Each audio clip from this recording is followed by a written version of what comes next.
오늘부터 7주 내지 8주 동안 설교의 주제는 악덕에 관한 설교를 하고자 합니다. 악덕, 즉 나쁜 거죠. 우리가 살아가면서 추구하지 말아야 할 것들에 대하여서 함께 몇 가지를 생각해 보고자 합니다. 특히 이러한 악덕에 관한 설교 혹은 가르침, 교회의 가르침이 중요한 이유 중에 하나는 현대의 특징 중에 있습니다. 현대의 특징을 여러 가지로 말할 수 있겠지만 악에 대한 지나친 호기심이 지금 우리 시대의 특징 중에 하나이죠.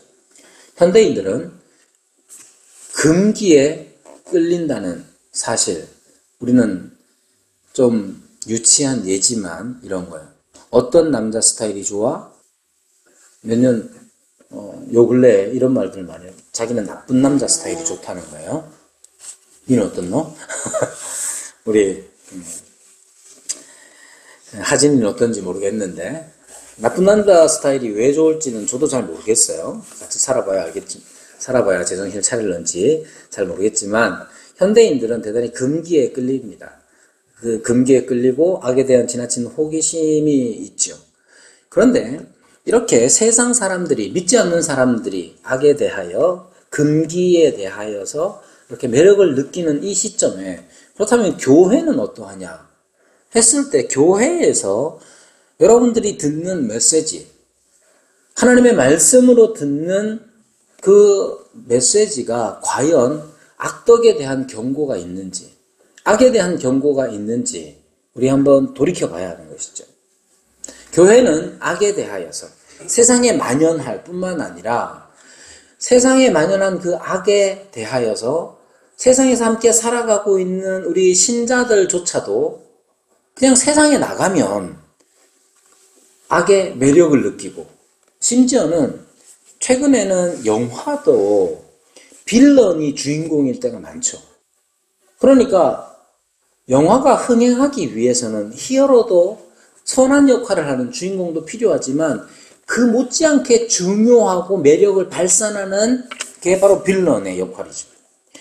그래서 악에 대한 호기심 혹은 금기에 대한 매력에 우리도 많이 젖어 있습니다. 그런데 교회의 현실을 보자면 교회에서 이 악에 대한 경고를 제대로 하지 않는 경우가 많죠. 제가 기독교 방송들, 저도 기독교 방송 CBS나 극동 방송에 짧은 시간 이나마 이제 출연도 하고 메시지도 전하고 했지만 그런 기독교 방송들에서 거기에서 흘러나오는 대부분의 설교라는 메시지들 열심히 듣진 않지만 어쩌다가 듣는 메시지들 안에 듣는 내용이 뭡니까? 대부분은 우리의 종교적인 어떤 의무들에 대한 강조. 헌금 생활 잘해라. 교회 잘 다녀라. 교회에서 봉사 많이 해라. 착하게 살아라. 성공하자. 돈 많이 벌자. 그 정도가 많은 것 같고, 다른 여러 가지 잘못된 일들에 대하여서 혹은 이 악덕에 관하여서 말하는 경우는 점점 줄어들고 있습니다. 그러니까 결국 여전히 죄는 만연하여지고 심지어 교회 안에서도 죄라는 것에 대한 경각심이 덜한 이 시대를 살아가고 있는 것이죠. 하지만 교회의 역사를 살펴보자면 언제나 교회는 죄에 대하여 민감하게 반응했습니다. 오늘부터 함께 살필 7가지 대죄, 큰 죄들이라고 일컬어지는 것이 언제부터 시작되었느냐 하면 4세기부터 시작됩니다. 4세기는 300년대잖아요. 300년대에 에바그리우스라는 사람이 있었어요. 이 사람의 출생 연도는 정확하진 않지만 약 346년 정도입니다. 이때부터 399년까지 4세기를 산 사람인데 요 시기 300년대에 있어서 기독교인들에게 있어서 교회에 있어서 중요한 아주 엄청나게 큰 역사적인 사건이 하나 생기는데 그게 뭐냐 하면 기독교가 공인됩니다. 기독교가 그래 너네들 로마 제국 안에서 기독교 믿어도 돼. 그런 허락이 먼저 하고 결국 4세기 중후반에 가면 기독교가 바로 로마의 종교야 라고 합니다. 그러니까 기독교는 로마 제국 안에서 황제가 인정한 종교가 되다 보니까 너나 없이 다 황제의 종교인 기독교를 믿어야 했습니다. 그러자 교회는 정치 권력과 하나가 되어서 여러 가지 유익을 얻지요. 그 중에 가장 큰 유익 중에 하나는 뭐냐면 교회가 제국이 주는 이 핍박을 피할 수 있었다는 점이에요. 여러분, 교회 다니는 우리가 맨날 평생을 아프고 평생을 가난하고 평생을 교회 다니는 걸로 세상에서 욕 얻어먹으면 교회 다니는 사람이 얼마나 많이 생길 수 있겠어요. 그러니까 로마 제국이 기독교를 자기들의 종교로 만든 거, 그 교회 입장에서는 아주 하나님의 역사요 복된 일이라고 할 수 있습니다. 그러나 어떤 부작용이 생겼냐 하면 교회 안에서 더 이상 핍박이 없으니까 신앙생활에 나태해집니다. 여기 신앙생활의 나태함이란 윤리적으로, 윤리도덕적으로도 그들이 제대로 깨끗하게 살아가지 못한다는 것이죠. 그러다 보니까 이 에바그리우스라는 이 사람이 행위로 드러나는 죄의 표면 아래에 숨겨진 것들이 무엇이 있을까 생각하는 것이죠. 어떤 사람이 도둑질을 해요. 여러분, 도둑질을 왜 할까요? 도둑질이라는 이 행위가 왜 일어나는지에 대해서 이 에바그리우스가 탐구를 시작합니다. 그래서 에바그리우스라는 이 사람은 모든 죄의 근원이 되는 8가지 생각이라고 해서 그것을 정리를 합니다. 그게 뭐냐 하면 탐식, 불순, 정욕이고 탐리, 이를 탐하는 것, 탐욕, 슬픔과 분노와 게으름, 자만심과 교만, 이렇게 8가지를 정리를 합니다. 이 8가지 생각들이 바로 행위의 죄를 범하게 만드는 것이다, 이렇게 정리를 하죠. 그리고 그의 제자 카시아누스라는 사람이 이것을 이제 범주화를 해서 8가지 죄가 육신의 죄에서부터 영혼의 죄까지 이렇게 있다, 이렇게 쫙 나열을 합니다. 그것을 이제 480년경에는 여러분들이 잘 아는 수도원 수칙을 만들었던 베네딕트를 통해서 이제 서방 교회에 전달되고 그것이 그레고리오스 1세라는 이 교황을 통해서 7가지 대제로 정리가 됩니다. 자, 역사를 이렇게 다루는 이유는 그거예요. 여러분, 교회는 역사적으로 교회는 계속해서 죄와 싸우기를 힘써왔던 것이에요. 그래서 그 구체적인 것으로 7가지의 대죄, 여기에 대죄라는 것은 큰 죄다 이런 의미가 아니라 캐피털이라는 단어를 써서, 캐피털이 뭐냐 하면 수도 할 때도 캐피털을 쓰죠. 그러니까 캐피탈은 머리가 되는 이런 뜻이에요. 그러니까 말하자면 이 7가지 대죄라는 것은 큰 죄라는 의미보다는 중요하여 근원적인 죄다. 모든 죄악을 발생시키는 근원적인 죄다라고 하는 의미를 담고 있습니다. 그 중에 가장 첫 번째요, 가장 어떻게 보면 핵심적인 근원이 되는 것을 교만이라고 합니다. 8가지 혹은 7가지. 이 7가지는 그레고리우스 1세부터 시작해가지고 나중에는 아퀴나스에 의해서 이렇게 범주화가 됩니다. 7가지로 딱 정리가 되는데 종교개혁자들은 이러한 범주화를 좋아하진 않았어요. 특히 아퀴나스 같은 경우는 7개 중에 어떤 거는 대죄, 죄라고 부르고 어떤 거는 소죄라고 불러서 어떤 거는 죄의 경중을 나누는 일까지 해버렸기 때문에 종교개혁자들은 이 7가지 대죄라고 불리는 이것 자체를 좋아하지는 않았습니다만은 그래도 그것이 신앙생활에 있어서 우리에게 중요한 신앙생활을 돕는 역할을 할 수 있다고 생각하기 때문에 현대에 와서는 7가지 대죄를 다시 많이 생각하고 가르치고 있습니다. 그 중에 교만이라는 것이 가장 영적이고 가장 중요한 것으로 모든 죄, 모든 악덕들 가운데에 가장 근본이 되는 죄로 여깁니다. 교만이라는 게 뭐냐 하면 여러분 자기를 다른 사람보다 낮게 여기는 것, 다르게 표현하면 다른 사람을 자기 아래에 두는 것, 그것을 바로 교만이라고 하죠. 자기를 높이는 것을 교만이라고 하는 겁니다. 성경 오늘 우리가 읽은 말씀 18장 12절에 사람의 마음의 교만이 무엇이냐 했을 때 멸망의 선봉이다 이렇게 말합니다. 우리가 자기를 높이는 일이라는 게 얼마나 위험하고 위험한지를 오늘 잠언 18장 12절에서 잘 말해주고 있습니다. 즉 다른 사람보다 자기 자신을 더 낮게 여기고 더 높이는 것, 그 일은 우리를 멸망에 이르게 할 것입니다. 그런데 사실 언제나 우리는 나보다 더 못한 사람을 찾는 그런 본성이 있죠. 여러분, 신앙생활을 할 때, 특히 이제 교회를 다니면, 보통 교회를 다니면 아무 일도 일어나지 않습니다. 다닌다는 건 어떤 뜻이냐 하면, 여기에 주일날 11시 전에 와가지고 앉아있다가 목사 설교 듣고 가고, 그러면 아무 일도 일어나지 않습니다. 맹단해가지고는. 오늘도 이제 오셨는데, 오신 저분 처음 2번 오셨는데, 저분하고 우리가 무슨 아무 일도 일어나지 않았잖아요. 교회를 그냥 왔다가 가면 아무 일도 일어나지 않아요.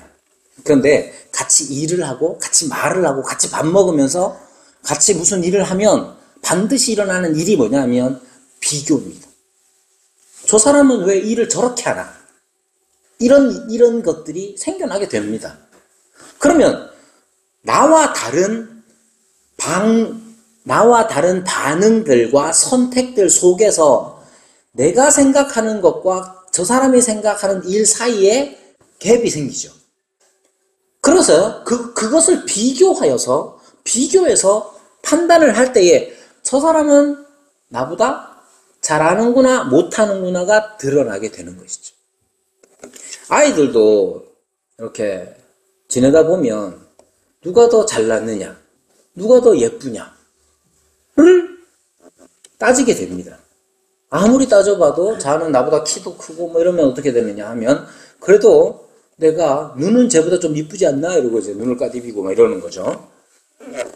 공부도 못하는 게 그것도 모르면서 하다 안 되면 그렇게 살면 안 돼라는 식으로 다른 사람을 나보다 못한 존재로 여기고 그 위에 올라서려고 합니다. 이것이 우리가 함께 살아가면서 많은 경우 경험하는 거예요. 그런 말을 듣기도 하고 내가 하기도 하면서 다른 사람보다 내가 못하다고 느끼기도 하고 또 다른 사람이 나보다 못하다고 여기면서 살아가는 게 우리 자신이고, 다른 말로 하면 우리에게 있어서 자기 높이기, 교만이라는 것은 우리와 뗄래야 뗄 수 없는 것이 되는 것이죠. 그러나 문제는 여기에서 끝나는 게 아닙니다. 다른 사람들과 비교하여 무엇이든지 자기를 조금 더 높이려는 이 본성은 사람과의 비교에서 끝이지 않습니다. 교회는 언제나 교만이라는 것을 신학적인 개념으로 이해해 왔습니다. 성경은 교만을 단순히 사람과 사람 사이에서 비교하여 자기를 높이는 것으로만 생각하지 않았습니다. 성경에서 가르치는 교만은 하나님을 떠나 스스로 자신과 삶의 주인으로 살아가려는 태도라고 가르칩니다. 즉, 내가 인생을 살잖아요? 인생을 살 때 내 인생을 이 세상에서 나보다 더 잘하는 사람이 누가 있겠어요? 내 인생에 있어서 나보다 나를 더 잘하는 사람은 없다고 생각합니다.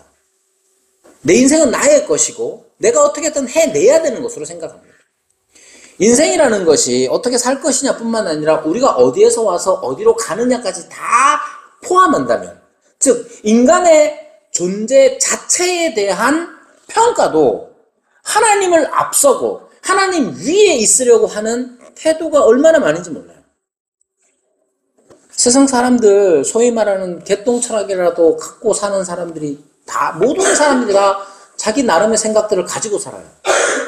하나님과 비교해서 생각해 보세요.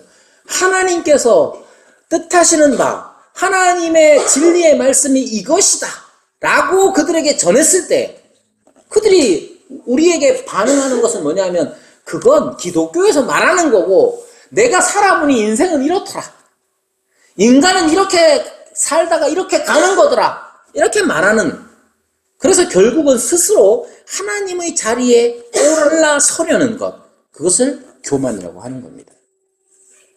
여러분, 교회 여기 와 있는 우리들은 그런 거 없는 것 같아요? 그렇지 않아요. 우리는 하나님의 일하심, 하나님의 하나님 되심에 대해서 우리 나름으로 다 판단합니다. 에이, 하나님이 그럴 리가 있나부터 시작해서 하나님이라면 그럴 수 없다, 하나님은 그렇게 해서는 안 된다는 식으로 하나님, 스스로 하나님의 자리를, 하나님이 되는 것을 추구하는 것, 그것이 바로 교만입니다.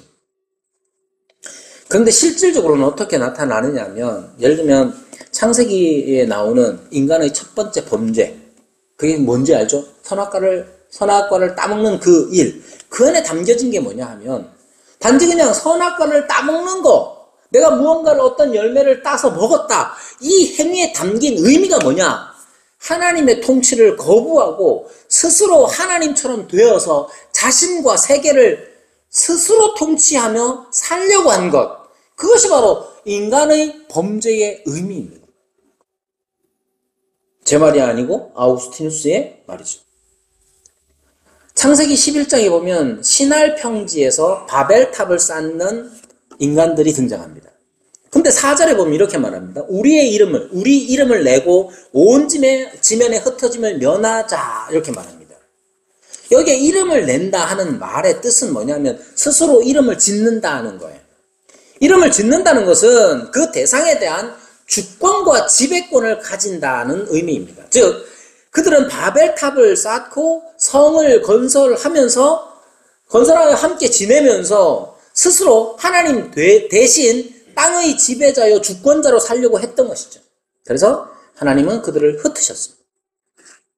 여러분, 이거는 정말 범죄를 저지른 사람들만 있는 것 같죠. 여러분, 다윗이 사무엘하 24장에 보면 인구조사를 합니다. 인구조사를 왜 할까요? 인구조사를 왜 하느냐 하면 나의 군대의 힘이 얼만큼 있느냐를 파악하기 위해서 인구조사를 합니다.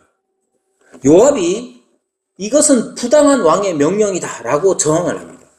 그래서 하나님이 이스라엘 백성의 규모 상관없이 하나님께서 이스라엘을 지키실 것이라는 그런 의도로 다윗을 책망합니다. 그러니까 다윗의 인구조사라는 이 행위 자체는 하나님과 관계없이 스스로의 힘으로 나라를 지키려고 했던 그런 교만인 것이죠. 여러분, 하나님께서 우리에 대한 하나님의 계획이 있으시다는 사실을 우리는 다 믿고 있습니다. 그렇죠? 근데 나도 내 뜻이 있을 것 아니에요. 내가 바라는 인생, 내가 바라는 그 무언가가 있을 것 아니에요. 내가 인생을 살면서 50에는 이걸 하고 60에는 이걸 하고 70에는 이렇게 살고 내가 원하고 계획하는 바가 있을 거예요. 그런 계획을 없으면 안 됩니다. 그런 계획을 가지고 있도록 하나님이 만드셨어요. 그런데 내가 해놓은 그 계획이 하나님의 뜻과 맞을까요? 안 맞을까요? 맞을 수도 있고 안 맞을 수도 있어요. 문제는 안 맞을 때예요. 안 맞을 때 하나님, 어떻게 이럴 수가 있느냐는 식으로 하나님께서 자꾸만 오른쪽으로 가라고 하신다. 근데 내가 볼 때는 왼쪽이 분명한 것 같아. 내가 볼 때 인생에 있어서 돈이 가장 중요한 것 같아. 하나님께서 내게 은혜를 베푸실 때 돈으로 베푸실 것 같은데 하나님은 자꾸만 돈을 못 벌게 만들고 돈이 없게 만들고 가난하게 만들어. 하나님 인생을 모르시는군요. 그런 태도로 하나님 앞에서 기도하고 제일 중요한 건 돈이니까 돈을 달라고 만약에 말한다면 그것은 스스로 하나님이 되는 것입니다. 그것을 교만이라고 말하는 거예요. 하나님께서 하나님의 자리를 우리에게 내어주시지 않습니다. 하나님은 하나님이십니다. 교만은 하나님 없이 자기 힘으로 살아가고자 하는 모든 것입니다. 자기의 판단을 가장 우선하는 것, 그것이 바로 교만인 것이죠. 그러므로 교만은 모든 죄의 정수가 됩니다.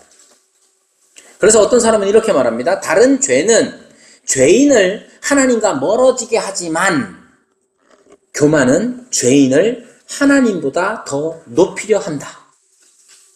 여러분, 교만이라는 게 어떤 표현하자면 교만이라는 게 어떤 소위 말하는 우리가 느끼기에 재수없어 이렇게 느끼는 사람들만의 것이 아닙니다. 하나님 없이 자기 힘으로 살아가고자 하는 모든 선택, 모든 생각들, 그것이 바로 교만입니다. 그래서 교만이 모든 죄의 정수라고 말하는 거예요.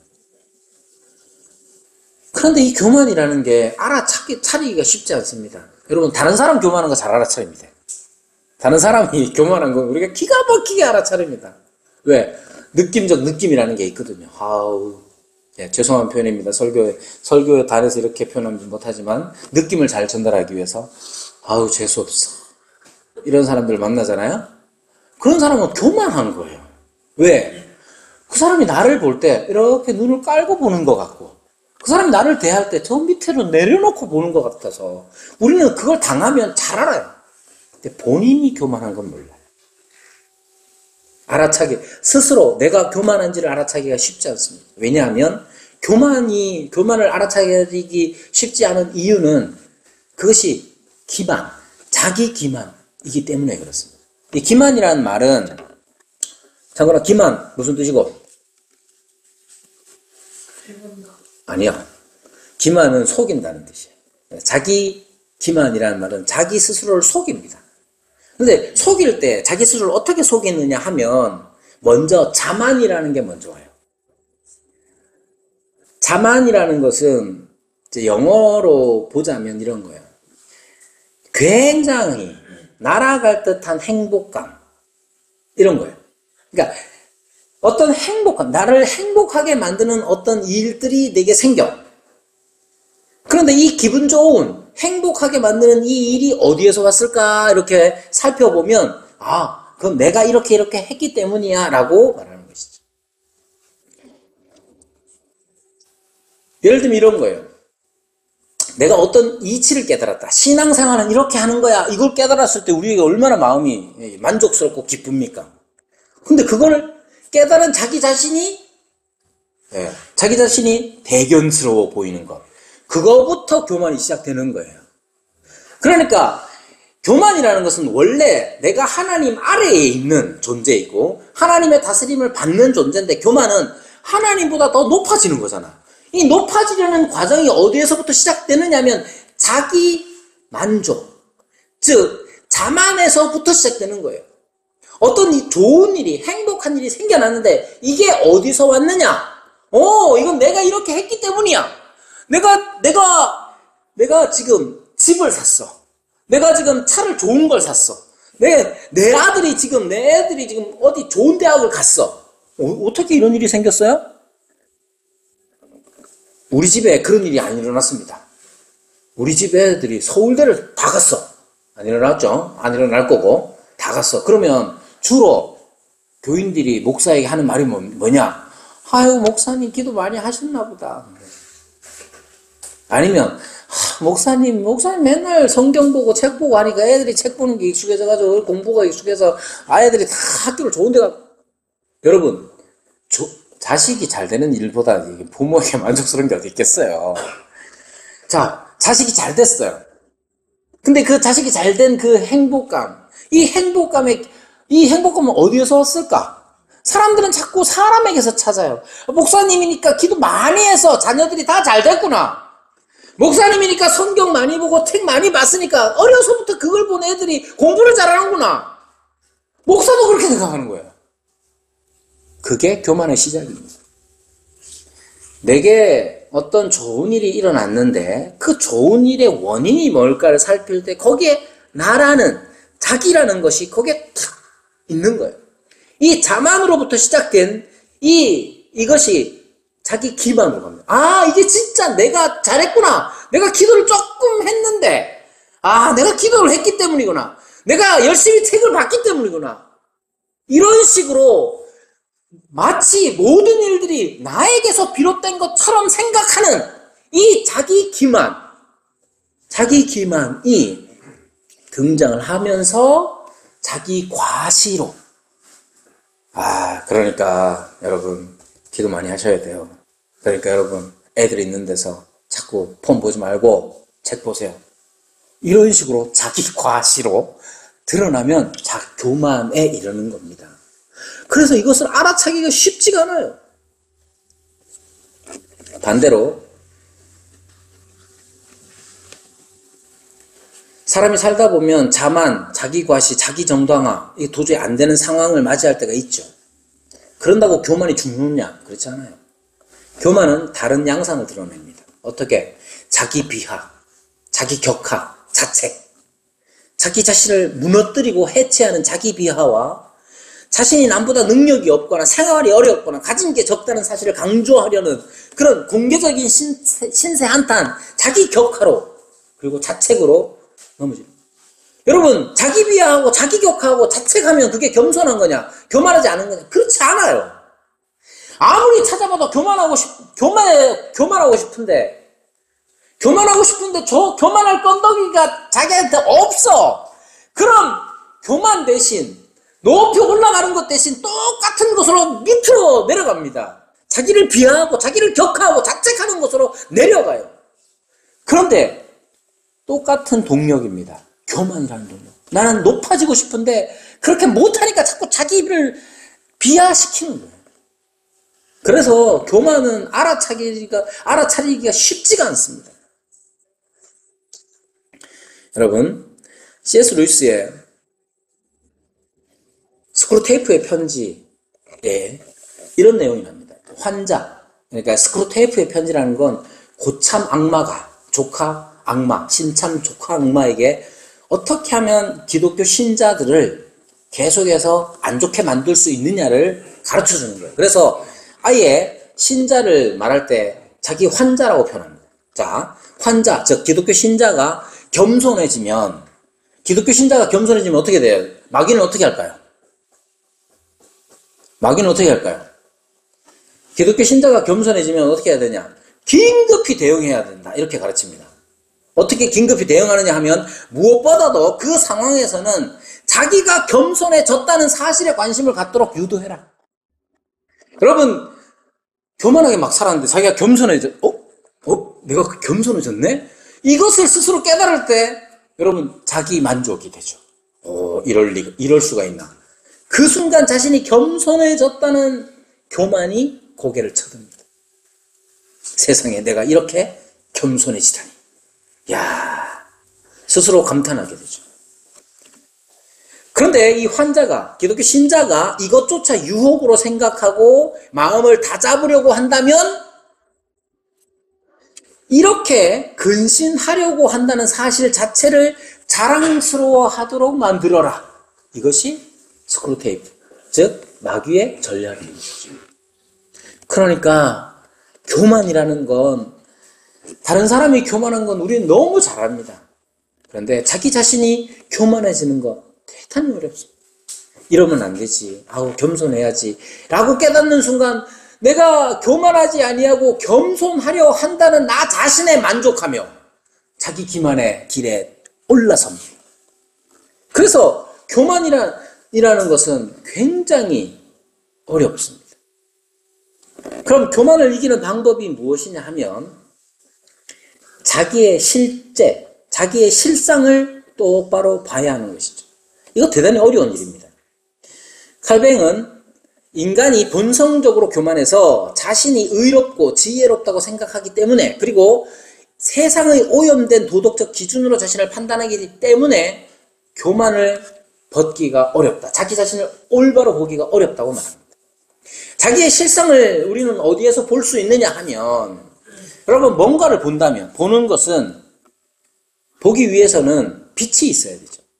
특히 죄의 어둠 가운데 있는 우리가 우리 자신을 본다는 것은 사실 불가능한 일입니다.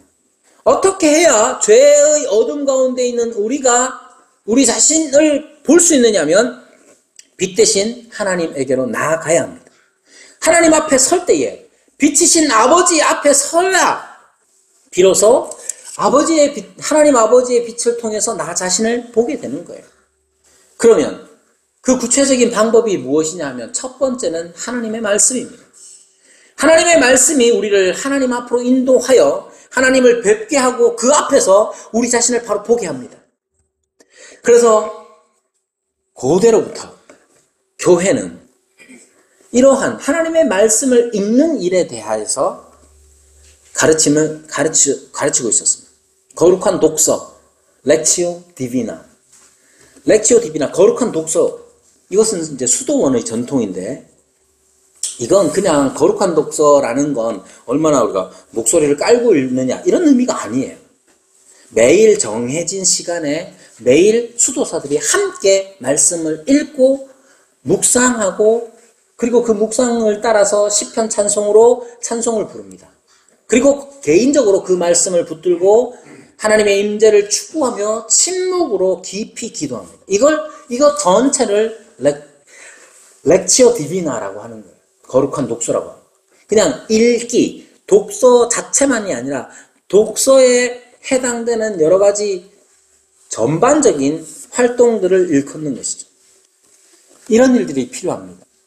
여러분, 하나님의 말씀을 읽지 않고 빛이신 하나님의 말씀을 통해서 우리 자신을 비춰보지 아니하고 자신의 실상을 바로 파악할 수 있는 사람은 아무도 없습니다. 하나님의 말씀 없이 자기 자신을 계속해서 돌아보고 자신을 반성하면서 그렇게 자기를 발견한다고 칩시다. 그것이 바로 하나님의 자리에 앉는 교만입니다. 두 번째는 공동체입니다. 여러분, 공동체, 즉 교회 공동체 안에서 자기의 실상을 바라볼 수 있어요. 바라볼 수 있게 됩니다. 유기적인 관계의 역동성, 즉 내가 어떤 사람인지를 내가 어떻게 아느냐, 내가 목사로서 내가 좋은 목사인지 아닌지 어떻게 알아요? 내가 목사로서 좋은 목사이냐 아니냐는 만남을 통해서 아는 거예요.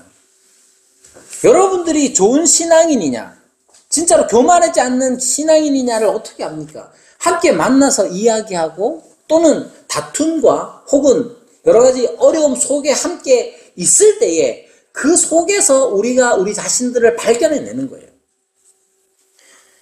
그러니까 여러분, 하나님의 말씀을 읽고 묵상하며 그 말씀을 따라 살아가는, 하나님의 말씀이 우리에게 가르치는 바에 대하여서 선택해 나가는 이 교회 공동체 안에서 우리는 우리 자신을 발견하게 되는 겁니다. 심지어 내가 교만했다는 사실 자체도 우리는 이 말씀과 교회 안에서 발견해 나가는 거예요. 그러나 이 모든 일들에게 우선되어야 하는 한 가지는 뭐냐? 회심입니다.